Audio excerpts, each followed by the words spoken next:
आइए सुनाते हैं।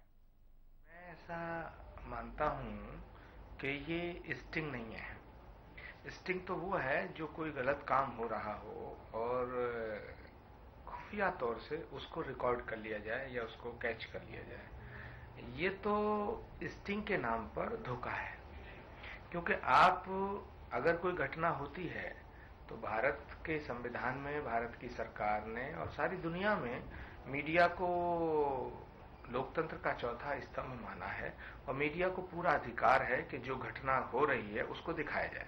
लेकिन ये जो देखने में आ रहा है, अभी जो टेलीविजन चैनल्स पे हमने देखा एक चैनल पे कि उसमें हिंदू संतों का स्टिंग ऑपरेशन दिखाया गया, तो उसको देखने के बाद ऐसा लगता है कि वो स्टिंग नहीं है, वो तो क्रिएट किया गया है। मीडिया को अधिकार है खबर दिखाने का। जो घटना हुई, खबर बनी, उसको दिखाना चाहिए। हम बिल्कुल इसके पक्ष में हैं कि मीडिया की स्वतंत्रता पर कोई भी पहरा नहीं लगाया जाए, कोई भी ऑब्जेक्शन ना किया जाए, लेकिन मीडिया खबर दिखाए, खबर बनाए ना। ये तो खबर बनाई जा रही है, क्रिएट किया जा रहा है कि आप ही कंप्लेनेंट हो गए, आप ही इन्वेस्टिगेशन ऑफिसर हो गए, आप ही वकील हो गए, आप ही जज हो गए, आपने ही सजा सुना दी। आपने एक जैसे पीछे जो घटनाएं घटी हैं हिंदुस्तान में, उसमें मैं पूछना चाहता हूं कि आरुषि मर्डर केस में हुआ ये कि उसके फादर का जैसे ही नाम आया, कहां से आया मैं ये नहीं कह सकता हूं, लेकिन चैनल्स ने ये दिखाना शुरू कर दिया कि देखिए कलयुगी पिता का कुकृत्य, देखिए एक कलयुग के पिता ने अपनी बेटी की हत्या की। तो इनसे क्या हुआ कि भारत का जो हमारा सामाजिक ढांचा है वो कमजोर हो रहा है। और मीडिया से मैं अनुरोध करना चाहूंगा कि वो अपने अधिकारों की सीमा और दायरे में रह करके काम करें, क्योंकि किसी को भी भारत के कानून को तोड़ने का अधिकार नहीं दिया गया है। अगर कोई गुनाह करता है तो उसके लिए कानून है, कानून से ऊपर तो कुछ भी नहीं है। तो भारत के जो संतों के खिलाफ ये जो स्टिंग के नाम पर जो दिखाया जा रहा, तो मुझे ऐसा लगता है कि कहीं ना कहीं इसमें बहुत बड़ी साजिश है। क्योंकि मैं अखिल भारतीय संत समिति के अध्यक्ष होने के नाते मैं इस बात को बड़ी स्पष्ट तरीके से कहना चाहता हूं कि अगर ये इस तरह के षड्यंत्र, इस तरह की साजिशें किसी और धर्म के धर्म गुरु के साथ हो जाए तो इस देश में आग लग जाएगी, तमाम तूफान खड़ा हो जाएगा। जरा सी एक बात होती है, ये तो हमारा जो धर्म है वो बड़ा ही उदार है, बड़ा सहनशील है कि हमारे संतों पर अत्याचार होता है, हमारे संतों के खिलाफ दुष्प्रचार होता है। आखिर ये सोचो कि कौन है इसके पीछे। हिंदू संतों का ही जो स्टिंग के नाम पर ये जो साजिश हो रही है, ये हिंदू संतों के खिलाफ ही क्यों हो रही है।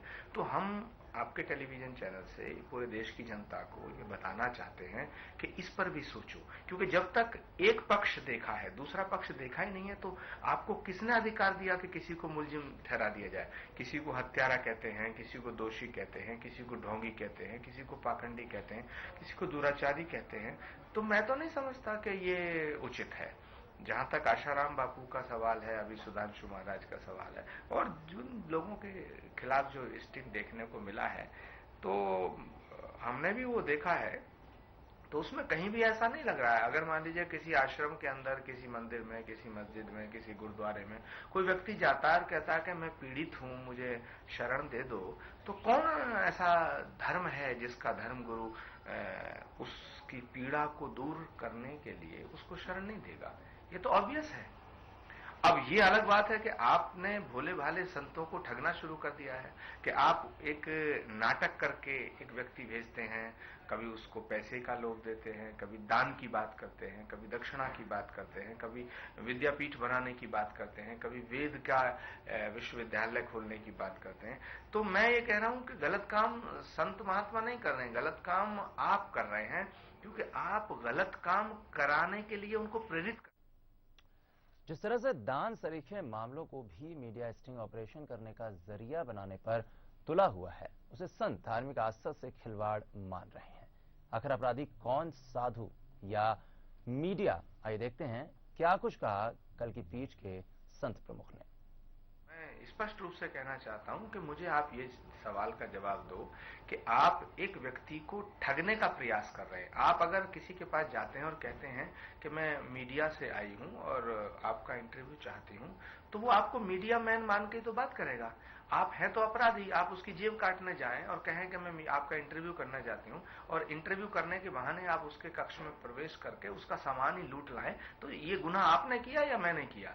तो प्रश्न ये पैदा होता है कि अगर आप किसी भी संत महात्मा से, महापुरुष से, किसी भी धर्म के धर्माचार्य से मिलते हैं और आप ये कहते हैं कि हम आपके आश्रम में एक अनाथालय बनाना चाहते हैं, तो वो आपका स्वागत करेगा।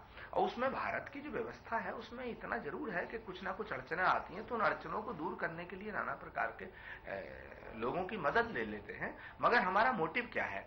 दान लेकर हम कोई वैश्यालय तो नहीं खोल रहे हैं, दान लेकर के कोई जुआ घर तो नहीं खोल रहा है, दान लेकर के कोई शराब घर तो नहीं खोल रहा है, दान लेकर कोई 5 स्टार होटल तो बना नहीं रहा है। अगर दान लिया जा रहा है तो उसका मोटिव क्या? दान लेकर के अनाथालय खोला जा रहा है, वृद्धाश्रम खोला जा रहा है, विद्यापीठ खोली जा रही है, गुरुकुल खोले जा रहे हैं, तो उसमें कौन सी बुराई है? आप तो उन संतों को धोखा देके उनको ठग रहे हैं, तो ठगी का मुकदमा, छल फरेब का मुकदमा आप पर लागू होना चाहिए। संतों को आप, जिनके लाखों फॉलोअर हैं, हजारों फॉलोअर हैं, जिनकी इस देश में प्रतिष्ठा है, सम्मान है, उनको आप 1 मिनट में खंडित कर देते हैं, उसको बदनाम कर देते हैं कि देखिए इस संत का काला कारनामा। लाखों लोगों की भावनाओं से आप खेल रहे हैं और धार्मिक भावनाओं और धार्मिक आस्थाओं पर ठेस कर रहे हैं, कुठाराघात कर रहे हैं। भारत का संविधान ये अधिकार देता है कि आप किसी भी धर्म को मान सकते हैं, आप किसी भी धर्म गुरु को मान सकते हैं, आपकी अपनी आस्था है, तो आपकी आस्था से खिलवाड़ किया जा रहा है, ये कतई उचित नहीं है। इस पर रोक लगनी चाहिए और ये फैसला होना चाहिए कि आपको ये खबर दिखाने का अधिकार है, खबर बनाने का अधिकार नहीं है।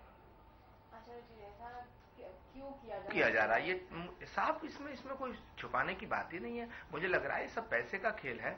आप जिस आदमी की प्रतिष्ठा है, जिस आदमी की पॉपुलैरिटी है, आप उसके काले कारनामे दिखाने के बहाने आप जब अपने टीवी चैनल पे ये चलाते हैं तो आपकी टीआरपी बढ़ती है, और आप टीआरपी जब आपकी बढ़ती है, लोग उसे देखना चाहते हैं, जब उसे देखना चाहते हैं तो आपकी टीआरपी बढ़ जाती है, आपका चैनल प्रसिद्धि, और आप जब चैनल आपका प्रसिद्धि को प्राप्त हो जाता है, आप पैसा बनाते हैं। हजारों करोड़ रुपया टेलीविजन चैनल इसीलिए इसी धंधे में लगा रखा है। तो इसमें ये गलत बात है। पैसा कमाने के लिए आप किसी को बदनाम कर दें, पैसा कमाने के लिए जो 10-10, 20-20, 30-30, 40-40, 50-50 साल की जिनकी तपस्याएं हैं, उनको आप छल फरेब करके, अगर कोई गलत काम कर रहा साधु, तो मैं उसके बचाने के पक्ष में नहीं हूं। कोई संत अगर गलत काम कर रहा, लेकिन गलत काम करता दिखाई नहीं दे रहा है, वो तो गलत काम कराने के लिए आप उसे प्रेरित कर रहे हैं, आप एक गॉसिप कर रहे हैं उससे। आप उससे कह रहे हैं कि साहब हम आपको 50 करोड़ रुपए दे देंगे, आप इसका क्या करेंगे? वो कह देगा कि मैं आश्रम बना दूंगा। फिर आप उसको दिखाएंगे, वो भी तोड़ मरोड़ के।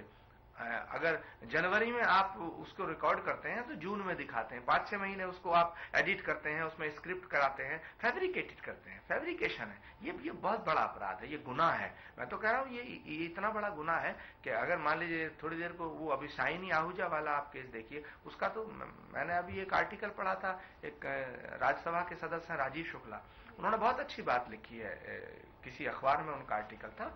तो वो लिखते हैं कि अगर शाइनी आहूजा तो विलेन सिद्ध हो गया, अपराधी सिद्ध हो गया, और उस नौकरानी ने कह दिया कि नहीं मैंने तो किसी के कहने पे कहा था, तो आज उसकी जो बदनामी है, क्या वो कोई टीवी चैनल वापस दे देगा? आरुषि के माता पिता को छोड़ो, पूरे देश में बच्चे डरने लगे थे अपने माँ बाप। फिलहाल हमारी खास पेशकश में बस इतना है, लेकिन आगे आप सुन सकते हैं श्रीमुख से बापूजी के प्रवचन।